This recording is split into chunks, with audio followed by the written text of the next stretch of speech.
जय हिंद दोस्तों, स्वागत है आपका अपने YouTube channel paramilitary news Hindi में। और आप देख रहे हैं paramilitary news Hindi daily update, जहां हम बात करते हैं बीते 24 घंटे में केंद्र अर्धसैनिक बल के महत्वपूर्ण खबरों का। तो चलिए आज की बड़ी खबर से शुरुआत करते हैं। सबसे पहले बड़ी खबर बीएसएफ से सामने आ रही है।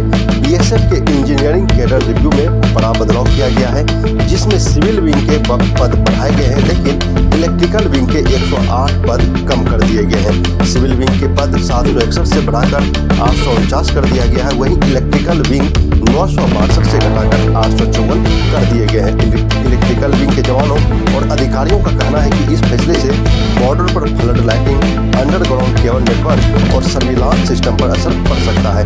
कार्मिकों ने इस फैसले को भेदभावपूर्ण बताते हुए बीएसएफ डीजी को शिकायत की है और अब कोर्ट जाने की तैयारी भी कर रहे हैं। उनका कहना है कि उन्हें अपनी बात रखने का मौका नहीं दिया गया, कैडर रिव्यू एक तरफा किया गया और इससे प्रमोशन के रास्ते बंद भी हो सकते हैं। यह मामला अब राष्ट्र सुरक्षा से भी जुड़ा बताया जा रहा है, क्योंकि सीमा पर बिजली व्यवस्था और निगरानी पूरी तरह इलेक्ट्रिकल विंग पर निर्भर करती है। अब बात करते हैं हाईकोर्ट की सख्ती की।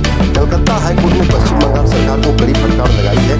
कोर्ट ने कहा है कि बीएसएफ को 127 किलोमीटर जमीन सौंप दी जाए, लेकिन अब तक सिर्फ 8 किलोमीटर जमीन ही दी गई है। इस पर कोर्ट ने नाराजगी जताते हुए कहा कि राष्ट्रीय महत्व के मामले में यह रवैया हैरान करने वाला है। कोर्ट ने राज्य सरकार से 2 हफ्ते में विस्तृत रिपोर्ट मांगी है। साथ ही एक अधिकारी पर 25,000 रुपये का जुर्माना भी लगाया गया है। यह मामला भारत बांग्लादेश सीमा की सुरक्षा से जुड़ा हुआ है, इसलिए कोर्ट ने इसे गंभीर बताया है। अब चलते हैं ग्राउंड जीरो पर।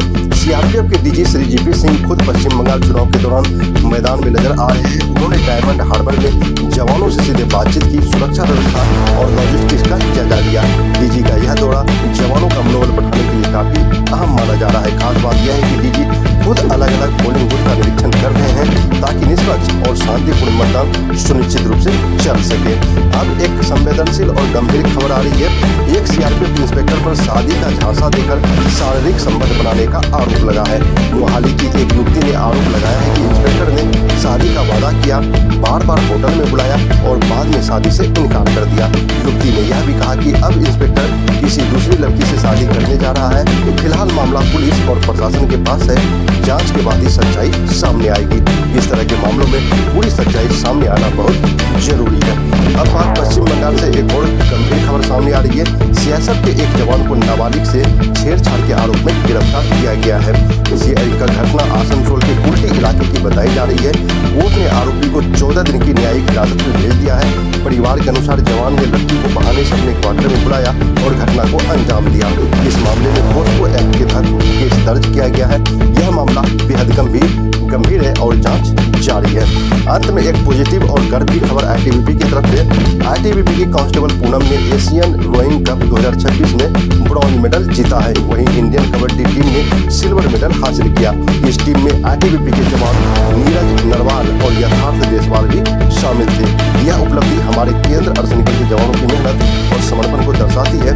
पूरा देश इन पर गर्व करता है। तो दोस्तों, ये थी केंद्र अर्धसैनिक बल से जुड़ी हुई महत्वपूर्ण खबरें। इसी तरह की खबरें तथा अन्य अपडेट के लिए आप हमारे चैनल को सब्सक्राइब जरूर करें। जय हिंद।